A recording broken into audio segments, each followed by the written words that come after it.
प्रारंभ में, ग्रंथ के प्रारंभ में जो 3 बातें कहना आवश्यक होती हैं, संबंध, अभिधेय और प्रयोजन, ये 3 बातें कहना जरूरी होती ग्रंथ के प्रारंभ में ही।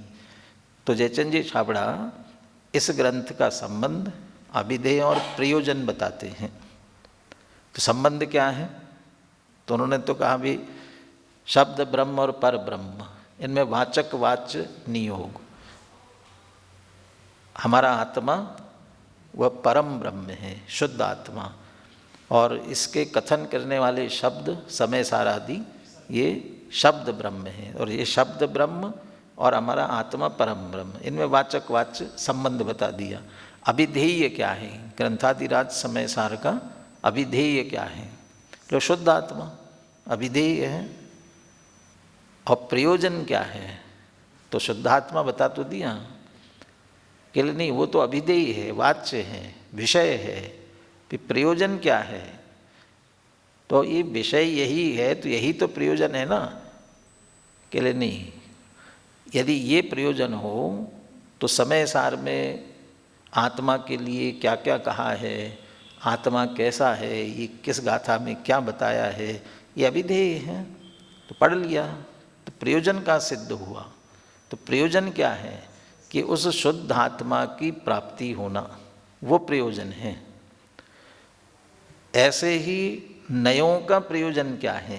कि नयों से आत्मा को जानना कि नहीं है, अकेला जानना नहीं है, आत्मा को प्राप्त करना। तो प्राप्त क्या करना? जब जान लिया तो प्राप्त हुआ ना, कि नहीं ये आत्मा है ऐसा जान लिया। परंतु प्राप्ति तो तब होगी जब ये जो आत्मा का जैसा स्वरूप कहा है ना, ये मैं हूँ, ऐसे श्रद्धा में आवे, ऐसा ही जानने में आवे और ऐसा ही परिणमन हो। ये नयों के प्रयोग का प्रयोजन है। तो खूब नयों का प्रयोग कर रहे हैं ना, तो ये प्रयोजन सिद्ध हो जाएगा। यदि नहीं होगा, नयों के प्रयोजन से आत्मा कैसा है ये निर्णीत हो जाएगा। तो क्या करना पड़ेगा? ये निर्णय होने के बाद में जिन जिन नयों से जैसा जैसा कहा, ये सब जो जान लिया है, अब इसको बाजू में रखना है। अब इस संदर्भ में सारे विकल्प छोड़ करके बस जैसा आत्मा है वैसा सहज अनुभव करना है। और जो ऐसा करते हैं, ये जो स्वरूप बताया ना, ये हमारा स्वरूप है। और इसी स्वरूप में जानकर, पहचान कर, लीन होकर इसमें ही जो गुप्त हो जाते हैं, वे जो गुप्त हो जाते हैं, बस वे ही सारे विकल्पों से च्युत होते हुए शांत चित्त होकर के साक्षात अमृत का पान करते हैं। माने प्रयोजन की सिद्धि कर लेते हैं, वास्तविक प्रयोजन की। और इसके लिए चूँकि उन नयों के जानने के, नयों से जानने के बाद में ये इसके संन्यास की आवश्यकता है, छोड़ने की आवश्यकता है। संन्यास हम यदि संलेखना के अर्थ में ले ना, समाधि, बिल्कुल वो तो संन्यास मरण, समाधि अंतिम, बिल्कुल संलेखना। तो यदि साधु है जब तो कोई दिक्कत नहीं है, उपाध्याय है, आचार्य है, फिर उन्हें समाधि अंतिम संलेखना करनी है, फिर क्या करना पड़ेगा? संन्यास लेना पड़ेगा। तो सन्यासी तो है ही ना, फिर किससे संन्यास लेना पड़ेगा? वो जो उपाध्याय पद है, वो आचार्य पद है, इससे भी संन्यास लेना पड़ेगा। ये तो क्या है, तो छोड़ना क्या है, क्या इसमें नहीं। यदि वो पद है तो अभी आपको उस पद संबंधी विकल्प की संभावना है, इसलिए वो भी छोड़ना पड़ेगा। ऐसे अब आत्मा में जाना है, आत्मा का अनुभव करना है, तो जिन नयों से जाना है उनका भी विकल्प रहा तो अनुभव नहीं हो पाएगा, इसलिए उनका संन्यास करना पड़ेगा।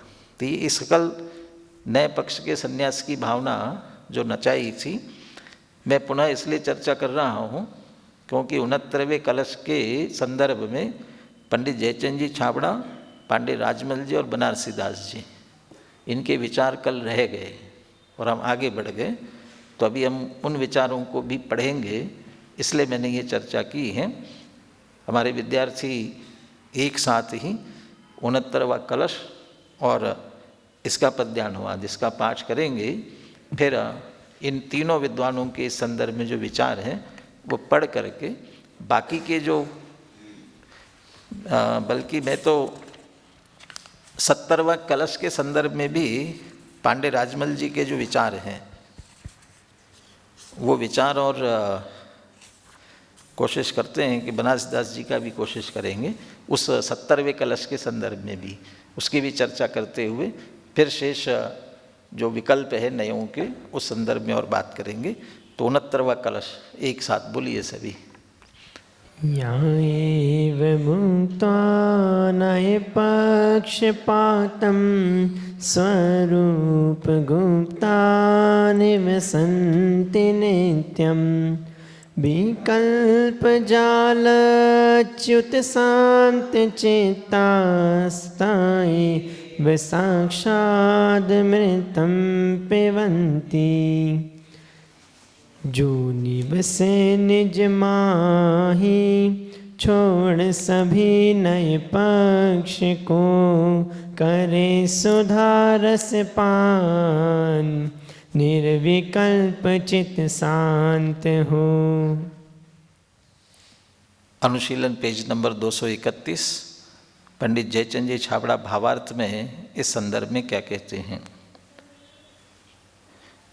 जब तक कुछ भी पक्षपात रहता है तब तक चित्त का क्षोभ नहीं मिटता। ये सामान्य तथ्य। जयचंद जी छाबड़ा अनेकों जगहों पर इस प्रकार के तथ्य बताते हैं। एक तथ्य उनका बहुत अच्छा लगता है, जो समय सार का नाट्य स्वरूप स्पष्ट करते समय वह रस का स्वरूप बताते हैं। रस किसे कहते हैं, क्योंकि नाटक है तो नाटक में रस तो होना ही चाहिए ना। रस किसे कहते हैं। ज्ञान किसी गेय को जानने में लगे और अन्य गेय की रुचि न रहे, उसे रस कहते हैं। यानी यहाँ यदि समय सार का रस लगा तो यदि इसके जानने में लगा है तो अन्य गेयों की रुचि न रहे, अन्य की तरफ रुचि न जावे, तब समझ लेना चाहिए उसका रस लगा है। ऐसे यहाँ भी पक्षपात, तो ये कहते हैं कि सामान्य बात, जब तक कुछ भी पक्षपात रहता है तब तक चित्त का क्षोभ नहीं मिटता।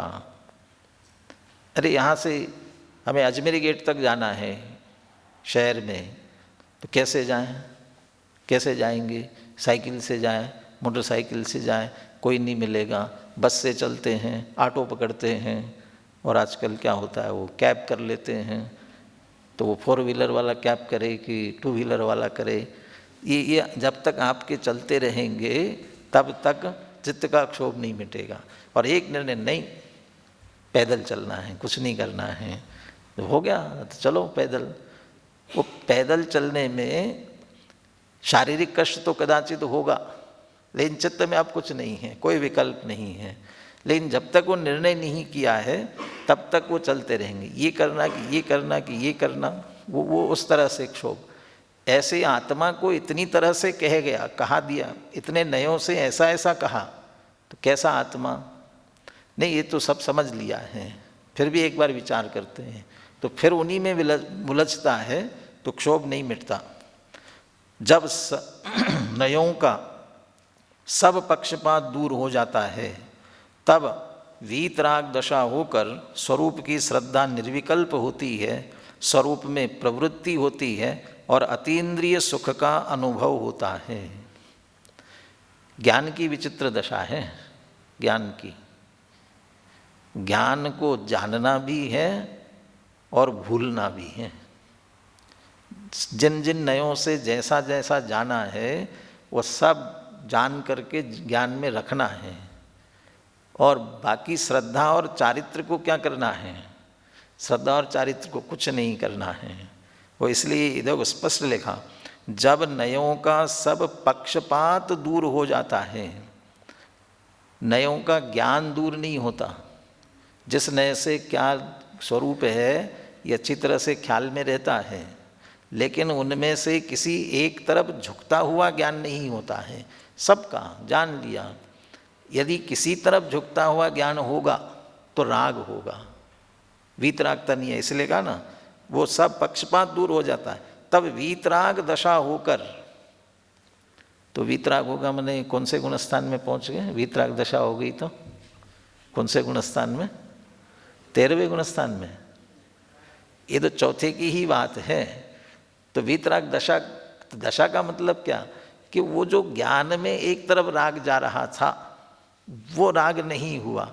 ये ज्ञान में वीतरागता की बात है। ज्ञान ने किसी एक को अधिक जोर नहीं दिया है ज्ञान ने, और जब बिल्कुल सामान्य हो गया सब तरह से, परंतु जब ये सब निर्णय हो रहा था उसी समय ज्ञान में एक निर्णय भी हुआ था, इसमें से अहम किसमें करना है, वास्तविक सर्वोत्कृष्ट कौन है, कौन से नए का विषय सर्वोत्कृष्ट है। तो वो शुद्ध नए वाला, शुद्ध नए ने जो शुद्ध आत्मा का स्वरूप बताया था वह सर्वोत्कृष्ट है, वास्तव में वही मेरा स्वरूप है। ये भी ज्ञान ने निर्णय किया था। अब वो इस नए ने किया था, नए का विकल्प दूर रह गया, लेकिन वो शुद्ध नए के विषयभूत शुद्ध आत्मा, उसमें श्रद्धा ने अहम किया, क्योंकि इन सब में से ये ज्ञान ने निर्णय किया था, ज्ञान ने निकाल के रखा था। श्रद्धा ने कोई विकल्प नहीं किया, क्योंकि श्रद्धा बिल्कुल उस ज्ञान का अनुसरण करने वाली है, इसलिए उसने कोई उसमें विकल्प होता भी नहीं है। लेकिन कोई ननु नच न करते हुए उसने उसमें अहम स्थापित किया, श्रद्धा निर्विकल्प होती है। तब वीतराग दशा होकर स्वरूप की श्रद्धा निर्विकल्प होती है, यही मैं हूँ। और फिर चारित्र क्या करता है, उस समय स्वरूप में प्रवृत्ति होती है। तो चारित्र भी भूमिका अनुसार जहाँ है वहाँ उस भूमिका अनुसार उतने समय के लिए, अल्प समय के लिए सही, लेकिन उसी में प्रवृत्त होता है।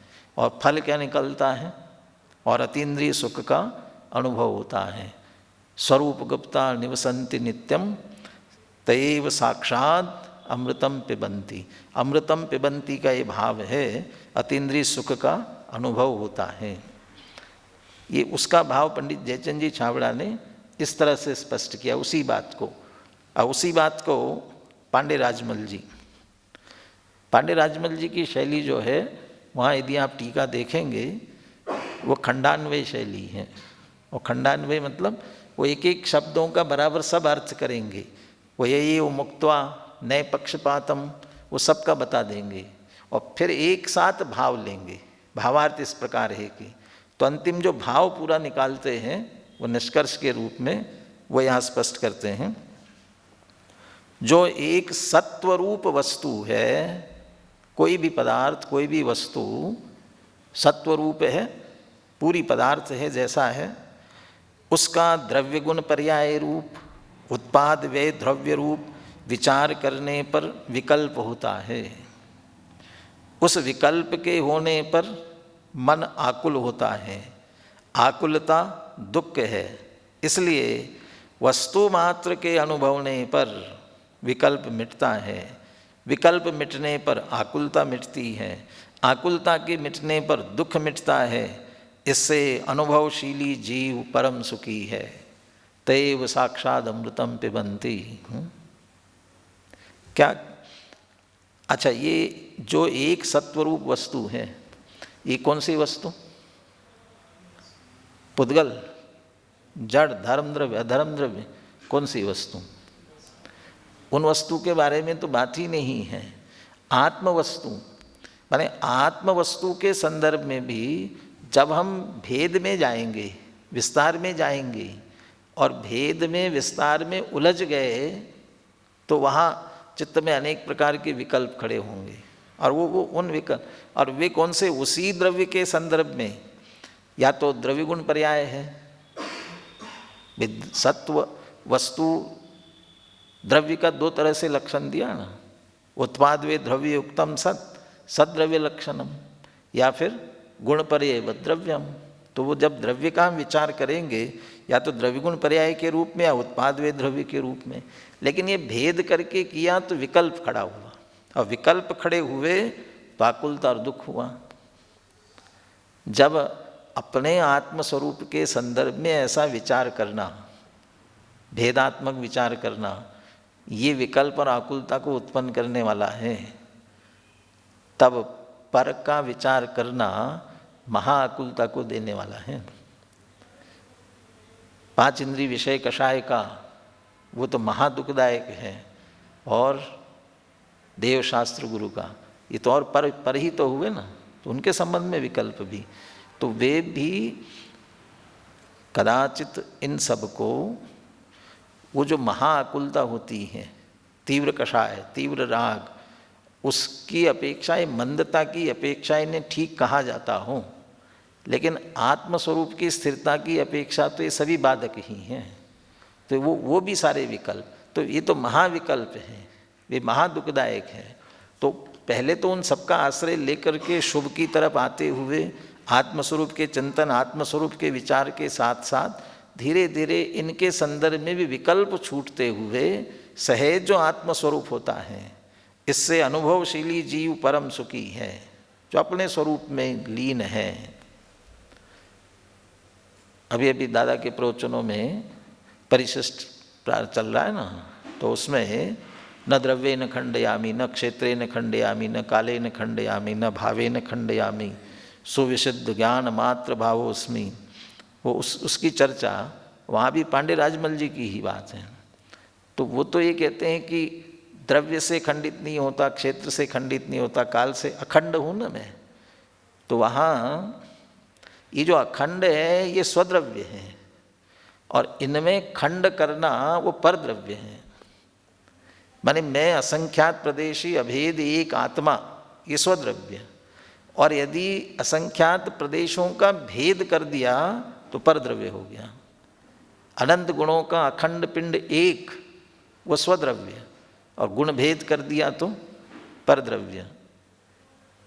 अनादि निधन, ध्रुव, त्रिकाल, नित्य, वो तो स्वद्रव्य, और परिणमित होने वाली पर्याय अनित्य, वो परद्रव्य। तो किसकी? दूसरे द्रव्य की कि नहीं मेरी? तो मेरी है तो परद्रव्य कैसे होंगी? निज की है तो परद्रव्य कैसे होंगी? यहाँ तो कहते हैं जिसके लक्ष्य से सम्यक दर्शन की प्राप्ति हो सकती है वो मेरे लिए स्वद्रव्य है, बाकी मेरे लिए स्वद्रव्य है ही नहीं। तो चूंकि उनके लक्ष्य से नहीं होता है इसलिए वह उस दृष्टि से परद्रव्य का, इसका मतलब बिल्कुल ही पर पदार्थ हो, वो ऐसा नहीं समझ लेना चाहिए।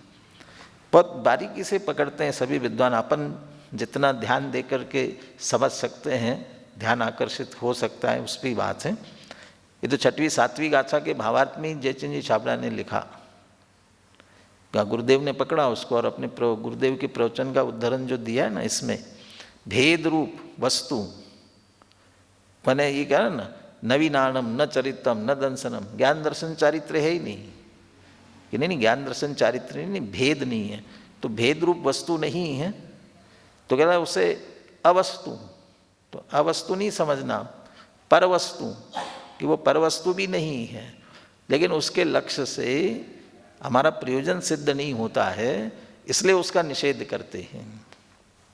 तो ऐसे ही यहाँ पर नए भी है, नयों से वस्तु को जानना भी है, लेकिन उनके विकल्प जब तक रहेंगे तब तक तत्संबंधी आकुलता नहीं मिटती, इसलिए उन विकल्पों से पार होने की बात है।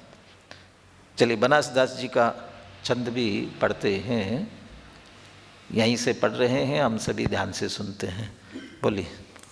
जे न करे न ये पक्ष विवाद, धरे न विखाद अलीक न भाके, जे उद्वेग तजे घट अंतर, शीतल भाव निरंतर राखे। जे न गुनी गुण भेद विचारत, आकुलता मन की सब नाखे। ते जग में धरी आत्म ध्यान, अखंडित ज्ञान सुदारस चाखे। पहले तो ये कह रहे कि जो नए पक्षों का विवाद नहीं करते, माने एकांत में नहीं है, वस्तु अनेक दृष्टिकोणों से, अनेक नयों से जैसी कही है उस सबको बराबर स्वीकार करते हैं, विवाद नहीं करते। जे न करे नए पक्ष विवाद, किसी नए पक्ष का विवाद नहीं करते।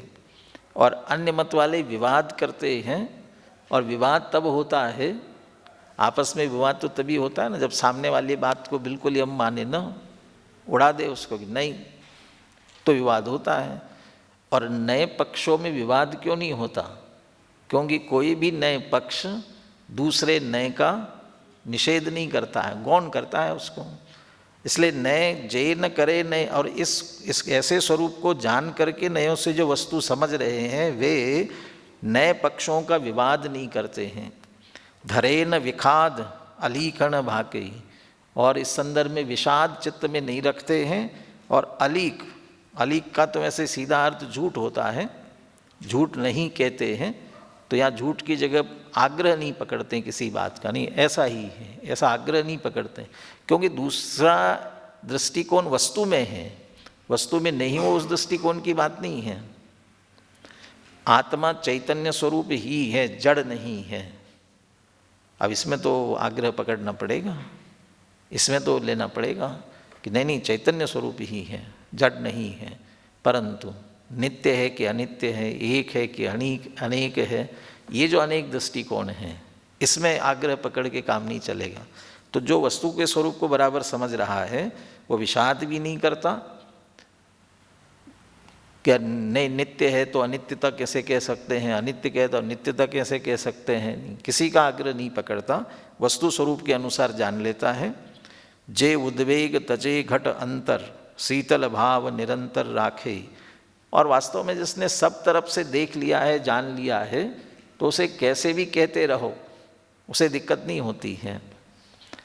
अनेकांत के लिए जैसे वो हाथी का दृष्टांत दिया है ना, वो हाथी के दृष्टांत में वे अंधे हैं जो एक एक को पकड़ करके बैठे हैं, और उन्हें दूसरा कहा जाए तो नहीं नहीं ऐसा हो ही नहीं सकता है, हम जैसा कह रहे हैं वैसा ही है। और वो कहते नहीं नहीं वो ऐसा है, कहले नहीं तुम ऐसा कह रहे हो, गलत कह रहे हो। तो विवाद भी करते हैं, मन में खेद कि नहीं देखो ये नहीं मान रहा है मेरी बात को, और फिर आग्रह पकड़ते हैं। और जो आँखों से देख रहा है वो आग्रह पकड़ेगा ही नहीं ना, क्योंकि वो सभी तरफ से देख रहा है। जो पैर को पकड़ करके कहने वाला हाथी खंबे जैसा है, वो कहे क्यों साहब आप बताओ हाथी खंबे जैसा है कि नहीं है, तो क्या कहेगा हाँ है ना खंबे जैसा है। तो अभी हाल दूसरा कहेगा वो कान पकड़ने वाला कि तो सूप जैसा है, तो सूपे जैसा है, तो कहला हाँ है। तो ये दोनों आपस में लड़ेंगे, ये नहीं लड़ेगा कि ऐसा कैसे, उसकी बात भी सही कह रहे हो उसकी बात भी सही कह रहे हो। अरे वो पैर की ओर से पूछ रहा है, कह रहा है, तो पैर की ओर से वैसे ही है, कान से देखे तो ऐसा ही है, ये सभी को। इसलिए जो ये सबको ले रहा है, जे उद्वेग तजे घट अंतर, वे आपस में उद्वेग कर रहे थे आंख बंद करके जैसा, अंधे जैसा। और इसने सभी दृष्टिकोणों से, सभी नयों से अच्छी तरह से समझ लिया, अब वो कोई उद्वेग नहीं करता है, समझ लिया है। और इसलिए शीतल भाव निरंतर राखे, अब वस्तु समझ लिया है, इसलिए उसके भी भेद न करते हुए विचार नहीं करता। जे गुण गुणी भेद विचार, जे न गुण गुणी भेद विचारत, गुण गुणी के भेदों का विचार भी नहीं करता है। आकुलता मन की सब नाखे, वस्तु को समझते समय कैसा है ये सब जानना था तो उस समय किया, चित्त की आकुलता व्याकुलता कर ली, अब वो सब छोड़ दी। ते जग में धरी आत्म ध्यान, वे स्थिर होते हैं आत्मा में, और आत्मा का ध्यान करते हुए अखंडित ज्ञान सुधारस चाखे। सुधारस ये भी अमृत ही है, सुधा अमृत ही है, साक्षात अमृतम पिबंती। तो कौन सा अमृत है? ज्ञान रूपी अमृत का पान करते हैं, क्योंकि आत्मा ज्ञान स्वरूपी है। और उस ज्ञान रूपी आत्मा का लक्ष्य करते ही सहज ही उसमें से आनंद अमृत, ज्ञान के साथ आनंद अविनाभावी है, इसलिए सहज आनंद प्रकट होता है और उस आनंद का भी अनुभव करते हैं। और इसके लिए नए पक्षों का संन्यास अनिवार्य है, आवश्यक है। इसलिए सारे नए पक्षों से वे अतीत हो जाते हैं। अपन पहले जो शेष रहे हैं इनको पढ़ते हुए फिर अपन पुनः पांडे राजमल जी और बनारसीदास जी का छंद दिया हुआ है, इसको उसके बाद ही पढ़ते हैं। कितने विकल्प, नए पक्ष जिन उनसे हम अतिक्रांत हुए थे, पक्षातिक्रांत हुए थे सिर्फ पढ़ने में, हम तो पढ़ने में ही हुए। बद्ध अबद्ध, मूढ़ अमूढ़, रक्त अरक्त, दुष्ट अदुष्ट, या इसको अपन ऐसे मोही अमोही, रागी अरागी, द्वेषी अद्वेषी, कर्ता अकर्ता, भोक्ता अभोक्ता, जीव और, अब अजीव कहने में तो अच्छा नहीं लगता, जो जीव ना हो, एक दृष्टि से जीव है और एक दृष्टि से जीव उस अपेक्षा से जीव नहीं है। यहाँ तक की चर्चा की थी। 77वें कलश से हम आगे पढ़ेंगे और हमारे जो ऑनलाइन विद्यार्थी जिनकी खिड़कियाँ खुली हैं उनमें से हम श्लोक सुनेंगे। नमन ने जल्दी से खिड़की क्यों बंद कर ली भाई? चलो चेतन 77वां कलश पढ़ना है, बोलिए 77वां कलश बोलिए। आवाज नहीं आ रही है ना? अच्छा, वहाँ से जोड़ने वाले नहीं हुए। क्या आ रही है? वहाँ से नहीं आ रही। हाँ हाँ बोलिए। बोलो। अब आ रही है आवाज? हाँ जी। एकस्य सूक्ष्मो न तथा परस्य चिते द्वयोर्द्वा वेति पक्षपातौ यस्तत्त्ववेदी च्युत पक्षपातस्तस्यास्ति नित्यं खलु चिदेव। अर्थ करते हैं, फिर हम इसका पद्य अनुवाद दोहराते हैं। एक ने कहता है आत्मा कैसा है? सूक्ष्म है। अब सूक्ष्मता की कितनी विवक्षाएं लेना? सूक्ष्मता की एक विवक्षा ये होती है, अमूर्तिक तो अलग से लिया नहीं है, अमूर्तिकता ली नहीं है, तो जो इंद्रियों का विषय ना बने, इंद्रिय गम्य नहीं है, मन का भी विषय नहीं है, शब्द से भी पकड़ में नहीं आता है, समझ, इसलिए कहते हैं ना अपन सूक्ष्म हैं, तो उस दृष्टि से सूक्ष्म है। लेकिन कहा ही नहीं जा सकता ऐसा तो नहीं है, शब्दों से समझा ही रहे हैं, समझाते हैं, उस अपेक्षा से स्थूल है। कभी अनुयोगों की अपेक्षा से बात आती है तो आदरणीय डॉक्टर साहब हमेशा ये तो बात कहते हैं, द्रव्यानुयोग का कथन और करणानुयोग का कथन, दोनों में सूक्ष्म कौन है? तो द्रव्यानुयोग का कथन स्थूल है करणानुयोग की अपेक्षा, करणानुयोग का कथन तो अत्यंत सूक्ष्म है। तो सूक्ष्मता तो वो है कि जो केवल ज्ञान गम्य ही हो, लेकिन आत्मा इतना सूक्ष्म भी तो नहीं है, हमारा भी विषय बनता है, तो इसलिए उस दृष्टि से स्थूल है और सामान्य ज्ञान का विषय नहीं बनता है, इस अपेक्षा से सूक्ष्म है। अमूर्तिक है, इस अपेक्षा से सूक्ष्म है। शरीर आदि के संयोग से भी कह सकते हैं, शरीर आदि के संयोग से स्थूल होता है तो पकड़ में आता है, और अमूर्तिक आत्मा आत्मा हो अकेला जो सूक्ष्म है वो पकड़ में नहीं आता। अब नए कौन सा लगाना? सूक्ष्मता में नए कौन सा लगाना, स्थूलता में नए कौन सा लगाना?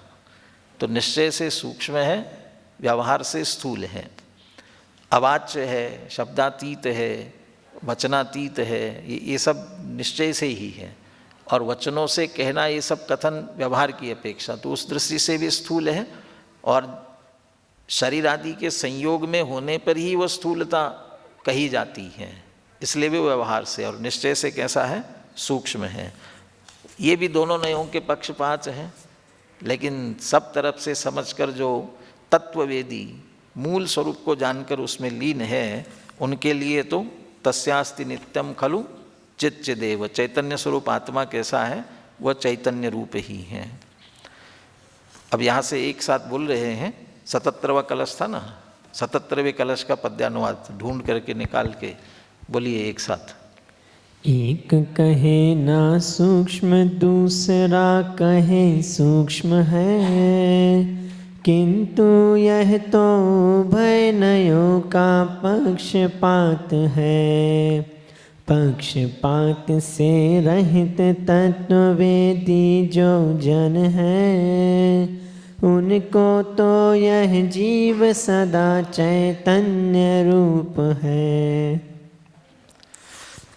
चलिए अगला 78 नंबर का कौन बोलेंगे? बोलिए, समर्थ बोलिए।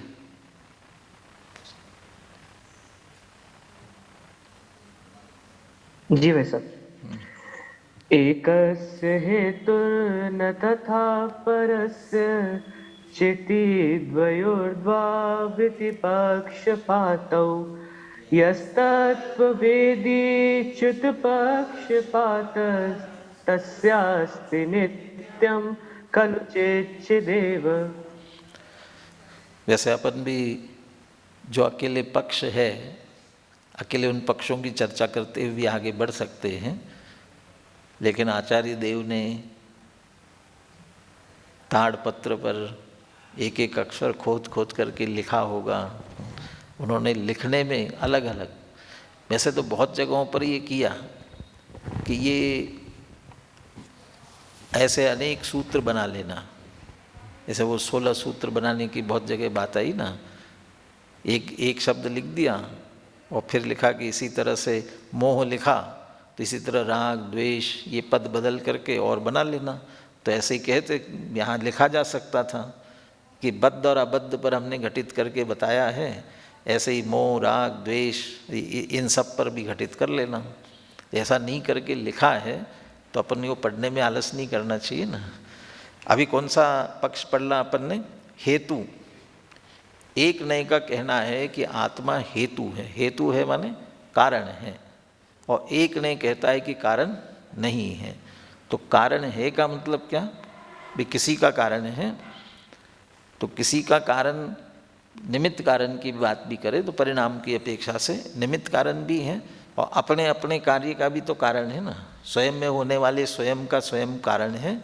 एक द्रव्य अपने आप में कारण होता है, इस विवक्षा से देखा जाए तो कारण है। और कारण कहना तभी होगा जब कार्य कारण का भेद किया जाए। कारण कार्य का भेद किया जाए तब कारण कहा जा सकेगा। और कारण कार्य का भेद किया माने व्यवहार हुआ, इसलिए कहेंगे व्यवहार ने कहता है कि आत्मा हेतु है, और निश्चय ने से हेतु नहीं है।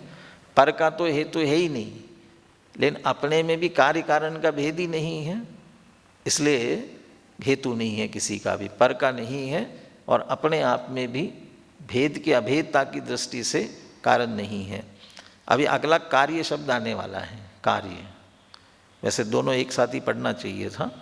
कार्य शब्द के लिए दोनों को मिलाते हुए एक शक्ति दी 47 शक्तियों में, दोनों को मिलाते हुए कौन सी शक्ति है? अकार्य कारणत्व। लेकिन उस अकार्य कारणत्व में वास्तव में तो पर के संदर्भ में थोड़ा देखिए, अकार्य कारणत्व शक्ति का क्या लक्षण दिया। पर के संदर्भ में पर को करना या पर से होना, ये दोनों ही न होने से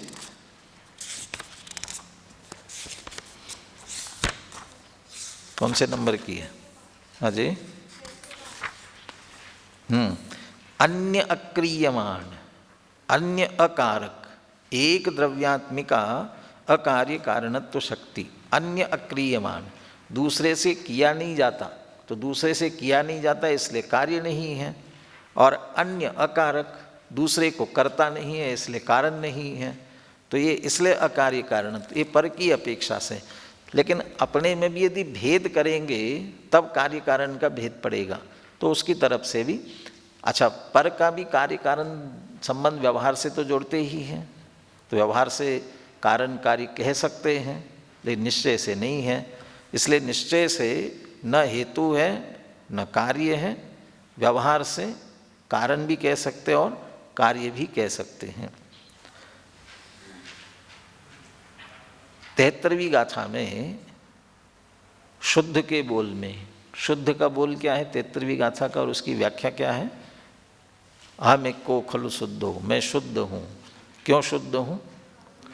सकल कारक चक्र प्रक्रियोत्तीर्ण निर्मल अनुभूति मात्रत्वात् शुद्ध। सकल कारक चक्र की प्रक्रिया से पार निर्मल अनुभूति मात्रपने से शुद्ध हूँ। और अनुभूति शब्द का अर्थ क्या किया? अनुभूति का अर्थ, अनुभूति माने पर्याय रूप अनुभूति नहीं लेनी है। अनुभूति स्वरूप भगवान आत्मा, द्रव्य स्वभाव लिया अनुभूति मात्रपने से, माने द्रव्य स्वभाव की बात ली। तो वहाँ कहते हैं कारक चक्र की प्रक्रिया कुछ कार्य हो वहाँ घटित होता है। मैं कार्य नहीं, पर्याय में कार्य होता है, तो कारक चक्र की प्रक्रिया भी पर्याय में घटित होगी। मैं तो द्रव्य स्वभाव हूँ, द्रव्य में कुछ होना नहीं है। कुछ हो तो कारकों की आवश्यकता पड़ेगी। मेरे में कुछ होना नहीं है, करना नहीं है, होना नहीं है। पहले विद्यालय के शिविर लगते थे ना, तो प्रारंभ के अगस्त का शिविर विद्यालय का, पंडित लालचंद भाई मोदी आते थे और उनकी चर्चा चलती थी तो बहुत ऐसे वाक्य निकलते थे। तो उसमें से एक वाक्य था उनका, करना गया, होना गया, हूँ रह गया। करने की तो बात ही नहीं है, होने की भी बात नहीं। कदाचित होने की बात है तो होने की बात भी पर्याय में है।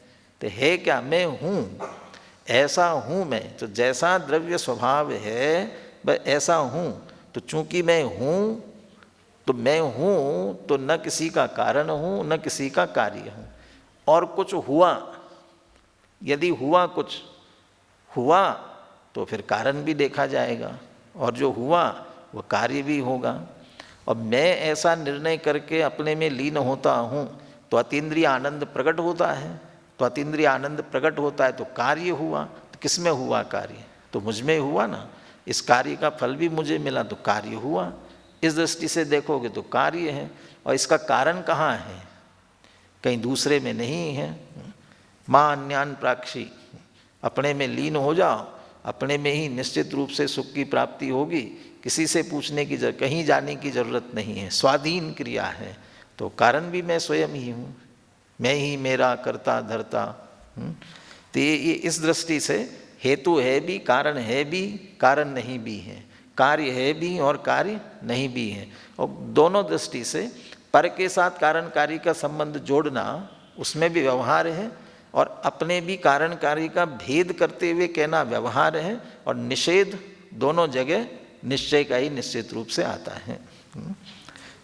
79वां कलश भी पढ़े और फिर दोनों का पद्यानुवाद पढ़ते हैं। 79वां कलश शाश्वत बोलेंगे। एकस्य कार्यं न तथा परस्य चिति द्वयोर्द्वाविति पक्षपातौ यस्तत्त्ववेदी च्युतपक्षपातस्तस्यास्ति नित्यं खलु चिदेव। अब 78 79 दोनों का पद्यानुवाद एक साथ बोलिए। एक कहे ना कार दूसरा कहे, एक कहे ना हेतु दूसरा कहे हेतु है, किंतु यह तो उभय नयों का पक्षपात है। पक्षपात से रहित तत्ववेदी जो जन हैं, उनको तो यह जीव सदा चैतन्य रूप है। एक कहे ना कार्य दूसरा कहे कार्य है, किंतु यह तो उभय नयों का पक्षपात है। पक्षपात से रहित तत्ववेदी जो जन हैं, उनको तो यह जीव सदा चैतन्य रूप है। अब अगला पक्ष 80 नंबर का श्लोक, 80 नंबर का श्लोक सौमिल पाठ करेंगे। सौमिल को अनम्यूट करें।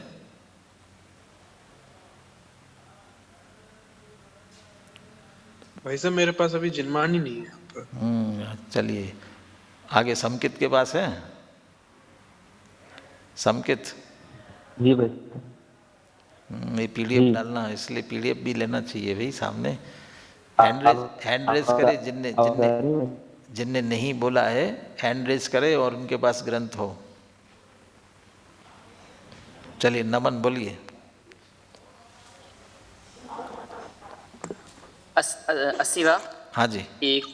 एकस्य भावो न तथा परस्य चितिद्वौ द्ववात्विति पक्षपातौ यस्तत्त्ववेदी च्युतपक्षपातस्तस्यास्ति नित्यं खलु चिदेव। अब भाव शब्द है, एक ने कहता है आत्मा भाव स्वरूप है, तो दूसरा ने क्या कहेगा? अभाव स्वरूप है। अब यहाँ भाव में वो पर्याय वाला भाव नहीं लेना है, पर्याय वाला भाव एक तरह से कार्य में चला गया। या सद्भाव वाला, अस्तित्व वाला भाव ही लेना है, क्योंकि अस्तित्व वाला और कोई एंगल या दृष्टिकोण नहीं लिया है। तो एक ने कहता है आत्मा सत रूप है और एक ने कहता है आत्मा असत रूप है। अब यहाँ कौन सा नहीं लगेगा? सत रूप के लिए कौन सा नहीं, असत रूप? निश्चय व्यवहार में से कौन सा लगेगा? अब इसमें निश्चय व्यवहार नहीं लगा पाओगे आप, क्योंकि दोनों सत्ता कहना और असत कहना दोनों बराबरी से हैं। तो नित्य अनित्य, सत असत है ना। 47 नए में जाना पड़ेगा, और 47 नए में से अस्तित्व नए से आत्मा सदरूप है, भावात्मक है, और नास्तित्व नए से आत्मा नास्ति रूप है, अभाव रूप है। स्वरूप चतुष्टय की अपेक्षा भाव रूप है और पर चतुष्टय की अपेक्षा अभाव रूप है। यही अपेक्षाएं लगानी पड़ेंगी, क्योंकि निश्चय व्यवहार कैसे लगाएंगे? भाव अभाव का भेद किया इसलिए व्यवहार कहोगे तो दोनों में लगेगा। भाव को भी अलग करके कथन कर रहे हैं, उसमें भी वही दृष्टिकोण लगेगा। इसलिए अभिप्राय कौन सा है वो देखते हुए बात करना है। भाव इस रूप है और बाकी पर रूप नहीं है, तो पर के निषेध की अपेक्षा से ये भाव की बात की। अभी समय को देखते हुए पद्यानुवाद की तरफ अपन नहीं चल रहे, अब सीधे सीधे संस्कृत के छंदों से लेंगे। 81वां श्लोक, 81वें श्लोक के लिए आप बोल सकते हैं समकित?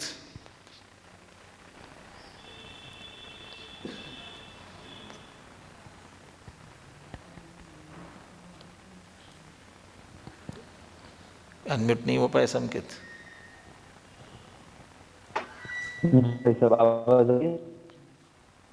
हाँ 81। हाँ रही आवाज, बोलिए।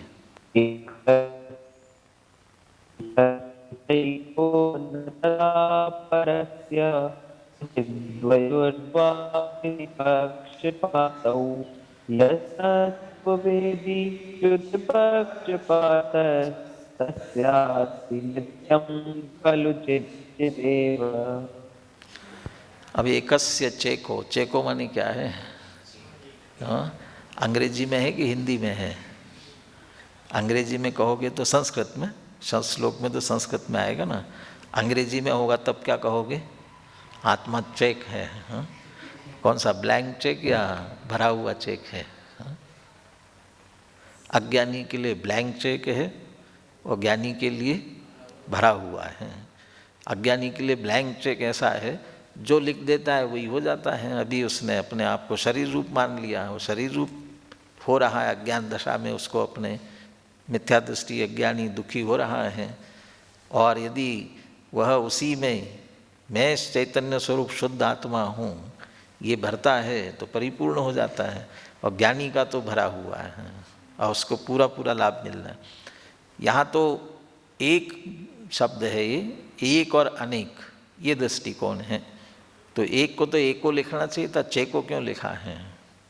वो छंद में फिर एकस्य एको, वो एक शब्द कम हो जाता है, एकस्य के साथ एक जुड़ जाता तो कम हो जाता अक्षर, इसलिए वो च जोड़ करके उसको पूरा किया है। एकस्य च एकः, एक ने का कथन है कि पक्ष है कि आत्मा एक है, और दूसरे ने का पक्ष है एक नहीं है। तो क्या है कि अनेक है। एक किस अपेक्षा से है? गुण भेदों के निषेध पूर्वक अभेद। तो यहाँ जरूर शुद्ध नय से, निश्चय नय से एक है, और यदि गुण भेद करते हैं तो अनेकता खड़ी हो जाती है, तो उस दृष्टि से अनेक है। क्या एक पने में व्यवहार लग सकता है? अनेक पने में निश्चय लग सकता है? एक व्यवहार से, अनेक निश्चय से।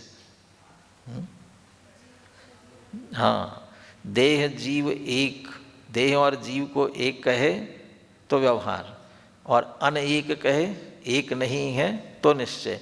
लेकिन वहाँ फिर देह के साथ की विवक्षा लेनी पड़ेगी। लेकिन मुख्यतः तो गुणों का अभेद है, इस अपेक्षा से एक है, अनंत गुणों का अभेद एक, और इसमें गुण भेद करते हैं, व्यवहार से गुण भेद करते हैं, तो फिर अनेक है, अनंत है, अनंत धर्मात्मक है।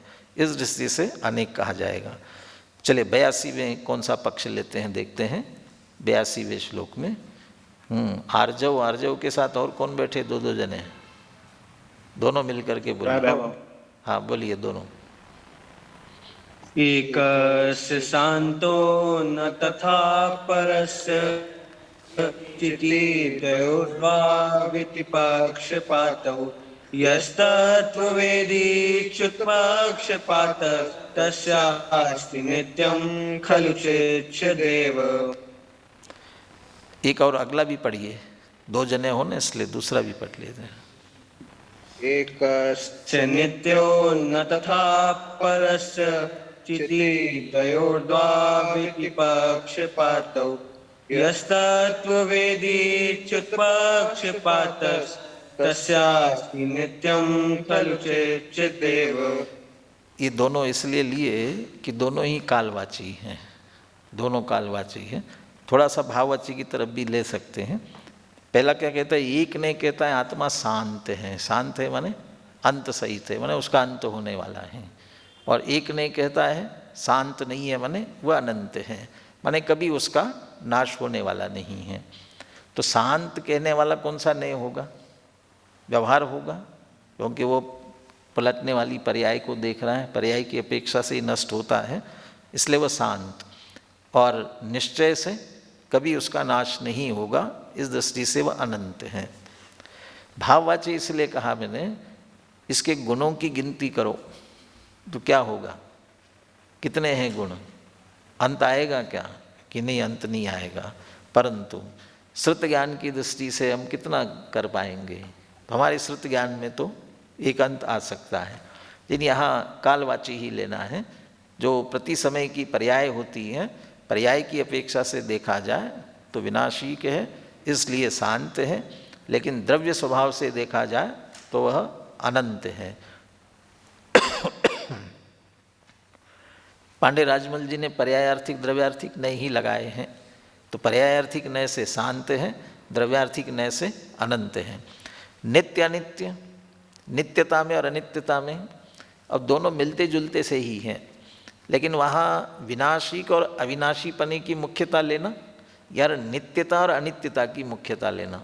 नित्य त्रिकाल एक रूप रहने वाला वह नित्य, और प्रति समय परिवर्तन होने वाला, प्रति समय बदलने वाला, उसकी अपेक्षा से अनित्य है। एक क्षण भी ऐसा नहीं है कि जिस समय नहीं बदल कर भी प्रति समय बदलना, और बदल कर भी ना बदलना। वो बहुत अच्छे छंद लिखे ना, ये तो खूबी है और ये बात भी बखूबी है। तो दोनों बातें हैं, बदल कर भी न बदलना और ना बदल कर भी प्रति समय बदलना, ये नित्यानित्यता। और वह शांत माने विनाशी के हैं, आत्मा विनाशी के हैं, और एक तरफ अनंत, कभी अंत नहीं आएगा, ऐसा अविनाशी है। ये दो एंगल, दो दृष्टिकोण इनमें अलग अलग लेना है।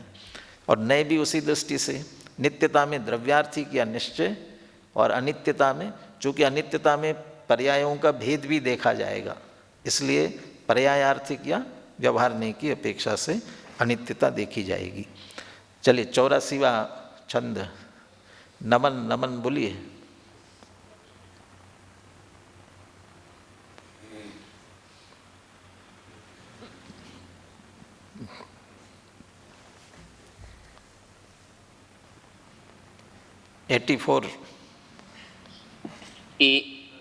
एकस्य वाच्यो न तथा परस्य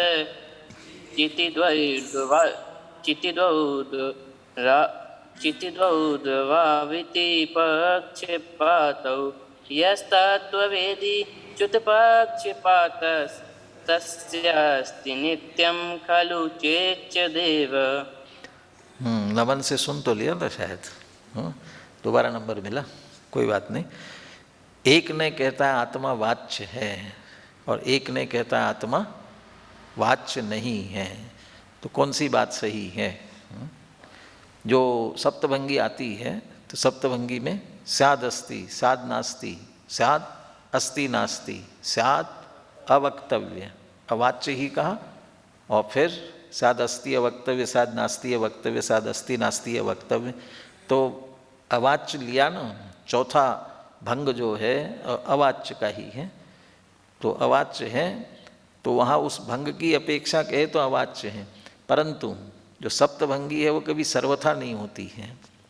नए सप्तभंगी तो सर्वथा होती नहीं है, नए सप्तभंगी सर्वथा होती है, उस नए से एंगल से कहे तो सर्वथा कही जा सकती है, लेकिन प्रमाण सप्तभंगी में अवाच्य भी एकांत से अवाच्य नहीं है। यदि एकांत से अवाच्य ही कहेंगे तो पहले जितने कहे अस्ति नास्ति, अस्ति नास्ति, ये कहे गए ना, और एक और तर्क दिया, कैसा है आत्मा?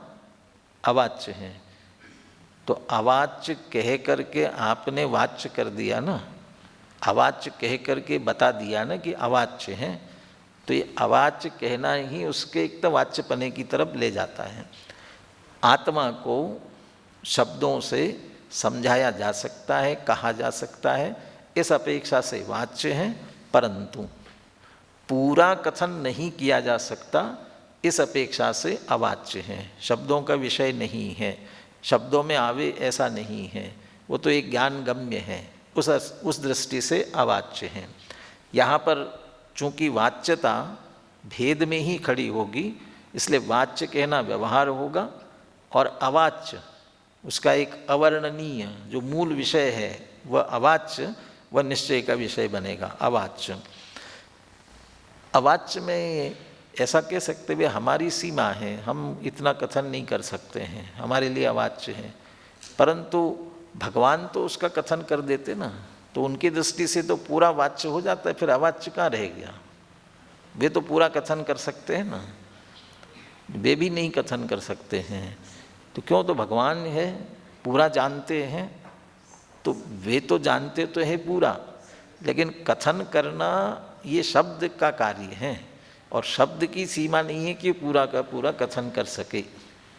प्रवचन सार में अंत में एक श्लोक कलश आता है, वैसे तो बहुत कम कलश है, उस कलश में तो ऐसा लिखा, अभी तक जितना आत्मा के स्वरूप के संदर्भ में लिखा गया वह सब आत्मा में होम हो गया, माने पता नहीं कहाँ चला गया, माने जितना कहते जाओ वो कम है, माने उससे और बहुत अधिक आत्मा है, आत्मा की विशेषताएं हैं, आत्मा के गुण हैं, वो सभी कहे जाने शक्य नहीं है, इसलिए अवाच्य है, लेकिन उसका स्वरूप एक सामान्य कथन किया जा सकता है, इसलिए वाच्य है। एक दृष्टि से वाच्य है और एक अपेक्षा से वाच्य नहीं है, और ये दोनों ही बातें हमारे लिए उपयोगी हैं। वाच्य है इसलिए हम उसे समझते हैं, और अवाच्य है इसलिए उसकी महिमा जान करके उसमें लीन होकर के उसका आनंद ले सकते हैं। वाच्य है तो वाचाल बन करके कहते ही रहते हैं, लेकिन अवाच्य है ऐसी महिमा जान करके लीन होकर के उसका आनंद ले सकते हैं। 85 वाला बहुत अच्छा है। अब यहाँ मेरा थोड़ा कम हो रहा है, इसलिए यहीं से हम बोलना शुरू करते हैं। बोलिए। एकस्य नाना न तथा परस्य चिते द्वयोर्द्वाविति पक्षपातौ यस्तत्त्ववेदीच्युत पक्षपातस्तस्यास्ति नित्यं खलु चिच्चिदेव। एक ने कहता है आत्मा क्या है? नाना है। फिर एक ने क्या कहेगा? दादा है, काका है, क्या कहेंगे? नाना माने विविध रूप है, और दूसरा ने कहता है कि ऐसा नहीं है। अब यहाँ पीछे जो एंगल आए उसमें से दृष्टिकोण आए नए आए, किसी से टकराहट होती है, किससे? एक अनेक, और ये नाना अनाना। तो क्या अंतर लेना? वो एक अनेक को लेना चाहिए गुण भेदों की मुख्यता से लेवे, गुण भेद और गुणों का अभेदपना यहाँ लेना चाहिए पर्यायों की अपेक्षा। और यहाँ भी व्यंजन पर्यायों की तरफ से भी ले सकते हैं, व्यंजन पर्यायों की मुख्यता से। जैसे 14वीं गाथा में अबद्ध स्पृष्ट अनन्य, अनन्य लेते हैं और अन्यन्य लेते हैं। अबद्ध स्पृष्ट है, अनन्य है, नियत है, अविशेष है, असंयुक्त है। तो अनन्य अलग लिया और अविशेष अलग लिया। तो अनन्य में नर नारकादि पर्याय रूप से तो अन्यन्य है, लेकिन द्रव्य रूप से देखा जाए तो ऐसा नहीं होता, इसलिए कैसा है? अनन्य है। तो नर नारकादि पर्यायों की अपेक्षा से तो नाना है, भिन्न है, परंतु एक द्रव्य रूप से जीवपने से देखा जाए तो नाना नहीं है, वो एक ही, वही का वही है। तो ये व्यंजन पर्यायों की मुख्यता से या पर्याय भेद को यहाँ लेवे और गुण भेद को वहाँ दे, ऐसा अंतर करते हुए ये एंगल देखना है। नाना क्योंकि भेद रूप कथन है, इसलिए व्यवहार या पर्यायार्थिक नए हैं, और इन भेदों को गौण करते हुए अभेद लिया जा रहा है, इसलिए नाना नहीं है, निषेध वाला है, वह निश्चय का कथन है। चलिए अब चारों एक साथ पढ़ेंगे, चैत्यो दृश्यो वेद्यो भातो, क्योंकि वो एक ही एंगल को लेकर के हैं, इसलिए चारों एक साथ पढ़ते हुए आज की चर्चा अपन पूरी करेंगे। बोलिए 86 से लेकर के 89 तक। एकस्य चैत्यो न तथा परस्य चित्ते द्वयोर्द्वाविति पक्षपातौ यस्तत्त्ववेदीच्युतपक्षपातस्तस्यास्ति नित्यं खलु चिच्चिदेव। एकस्य दृश्यो न तथा परस्य चित्ते द्वयोर्द्वाविति पक्षपातौ यस्तत्त्ववेदेच्युतपक्षपातस्तस्यास्ति नित्यं खलु चिच्चिदेव। एकस्य वेद्यो न तथा परस्य चित्ते द्वयोर्द्वाविति पक्षपातौ यस्तत्त्ववेदीच्युतपक्षपातस्तस्यास्ति नित्यं खलु चिच्चिदेव। एकस्य भातो न तथा परस्य चित्ते द्वयोर्द्वाविति पक्षपातौ यस्तत्त्ववेदेच्युतपक्षपातस्तस्यास्ति नित्यं खलु चिच्चिदेव। चैत्य, दृश्य, वेद्य और भात।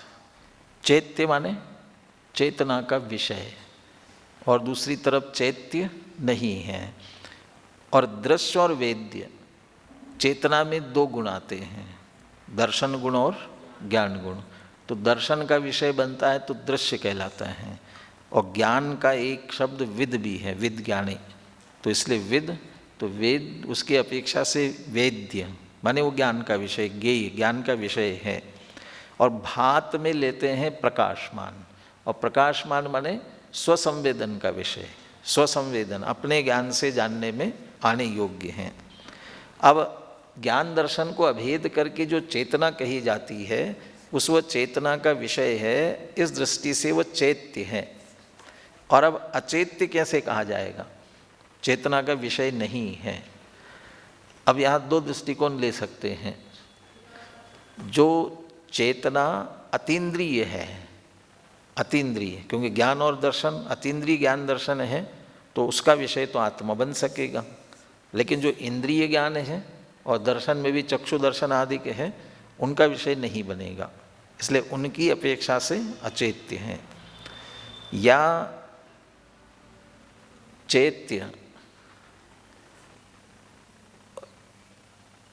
भेद करते हुए अने हम ये कह सकते हैं शुद्धने से शुद्ध आत्मा में लीन हो गए तो ये चेतना का विषय बनता है कि नहीं बनता है, चैत्य है कि नहीं है, ऐसा विकल्प भी जहाँ नहीं होता। लेकिन वो तो सारे ही नयों के संदर्भ में कहा जा रहा है, इसलिए उसको गौण करते हुए इंद्रिय और अतीन्द्रिय की अपेक्षा से आपको लेना पड़ेगा।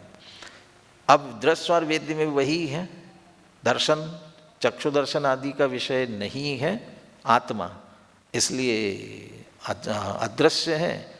और अतीन्द्रिय दर्शन सीधा अपना जो दर्शन है उस दर्शन का विषय बनता है, इसलिए दृश्य है। वेद्य और वेद्य माने ज्ञान में आ गया, अतीन्द्रिय ज्ञान का विषय है इसलिए वेद्य है, और इंद्रिय ज्ञान का विषय नहीं बनता है इसलिए अवेद्य है, उनके माध्यम से अवेद्य है। भात में स्वसंवेदन, स्वसंवेदन का विषय इसलिए भात है, और पर संवेदन या वही स्वसन्मुखता के बिना विषय नहीं बनता है इसलिए भात नहीं है। स्वानुभूतियाँ चकासते, स्वानुभूति से ही प्रकाशित होता है, अन्य प्रकार से प्रकाशित नहीं होता है, इसलिए वह भात नहीं है। ऐसे नए भी उसी दृष्टि से लगाना पड़ेगा आपको,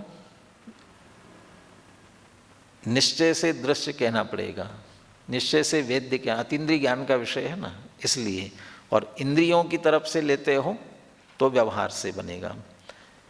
और दूसरा एंगल, जब परम शुद्ध निश्चय नहीं कि विषय लेते जाएंगे ना तो फिर अचेत्य कहना पड़ेगा, चेतना का विषय नहीं है, क्योंकि भेद ही नहीं ना उसको, वेद्य नहीं है, दृश्य नहीं है, कैसा है, ज्ञात वह तो वही है। तो एक परम शुद्ध निश्चय नहीं की दृष्टि से तो सबका ही निषेध, तो दोनों एंगल का ही निषेध हो जाता है उसमें।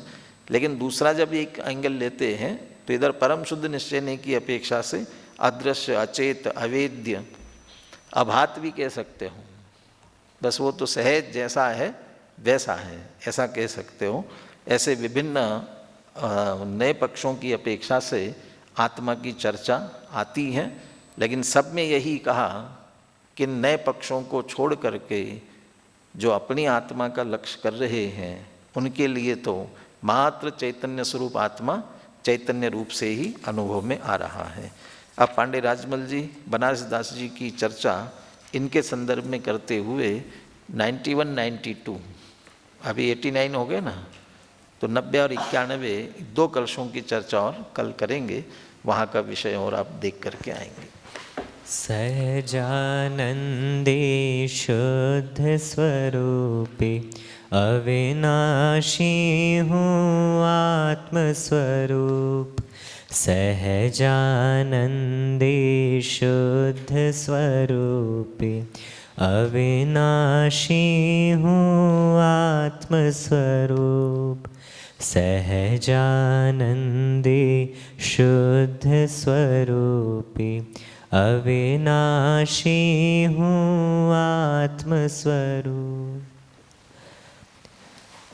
निज निधि निज में बताई यह अनंत उपकार है, उसके लिए जिन वाणी माँ को वंदना शतवार है, वंदना शतवार है।